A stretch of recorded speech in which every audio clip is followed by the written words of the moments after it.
Bonjour, dans ce tutoriel, je vous propose de manipuler un petit peu les emplacements des touches, c'est-à-dire intervertir deux cases, si on préfère en avoir une avant l'autre, l'une après l'autre, ou alors éventuellement faire du copier-coller, c'est-à-dire que si on a besoin de retrouver une même touche sur différentes pages pour pouvoir y accéder plus rapidement, je vous donne un exemple. Ici, le téléphone, cette touche décrocher le téléphone est exactement la même que cette touche ici. D'accord? Donc voilà, je vous propose de manipuler un petit peu les emplacements des touches. Donc on va aller dans le menu paramètres, page bouton. On va sélectionner une page. Et si je souhaite, par exemple, intervertir mon affichage de l'autonomie, de la batterie, avec ma touche ici, outils. Je vais donc sélectionner cette page et je vais choisir d'éditer un bouton, celui-ci, et je vais donc jouer sur sa situation. Il faut entendre par là situation géographique dans la grille. Et c'est ici que je vais avoir la possibilité soit de copier, soit de déplacer vers, soit échanger la place avec.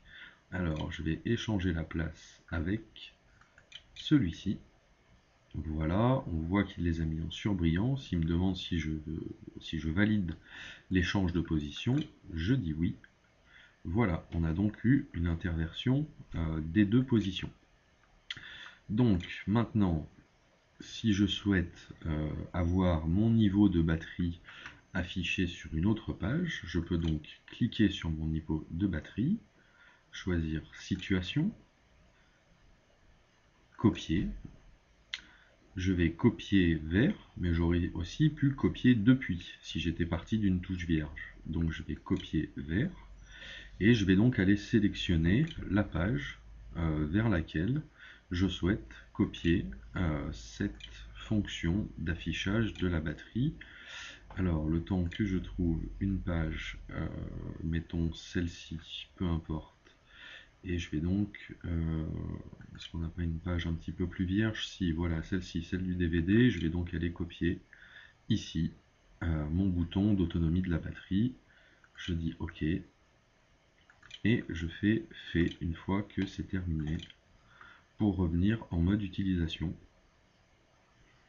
Voyons un petit peu ce que ça donne sur l'écran. Voilà, j'avais donc tout à l'heure mon outil qui se trouvait à la place de la batterie. Elle est donc maintenant beaucoup plus visible. Et si je souhaite donc retrouver cette icône batterie que je suis venu insérer sur ma page du DVD, elle est bien venue se copier ici. Si j'appuie dessus, j'ai bien le même résultat que si j'appuie ici. Voilà pour la démonstration. Merci.